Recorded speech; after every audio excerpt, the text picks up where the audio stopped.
আসসালামু আলাইকুম আমার দিনী ভাই ও বোনেরা, আপনারা যদি আল্লাহর গোলাম নবীর উম্মত দাবি করেন, আপনাদের উপরে আমার উপরে বড় জিম্মাদারি। আমরা আল্লাহর দেওয়া জান, আল্লাহর দেওয়া সময় নিয়া মাঠে ঘাটে সমস্ত মানুষকে আল্লাহমুখী করব। এই পৃথিবীতে সবচেয়ে বড় একরাম আল্লাহ বলা মানুষকে আল্লাহর দিকে জোরে দিব, কোনো অবস্থায় বিনিময় নিব না।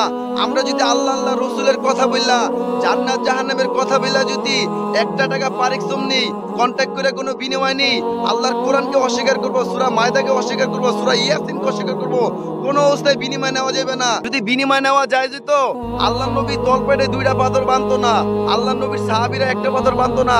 সেই নবীর উম্মত হইয়া আপনি আমি কিভাবে বিনিময় খুঁজি? নিঃস্বার্থে এক কালেমার দাওয়াত দিব, বাঁচতে বাঁচতে কালেমার দাওয়াত দিব, মরতে মরতে কালেমার দাওয়াত দিব। দুনিয়ার হাজত দুনিয়ায় কাম করে পুরা করব। আল্লাহ আল্লাহ রসুলের কথা বললে পরকালে আল্লাহর থেকে জাদা নিব ইনশাআল্লাহ। এই দামি কালেমা লা ইলাহা ইল্লাল্লাহু মুহাম্মাদুর রাসূলুল্লাহ।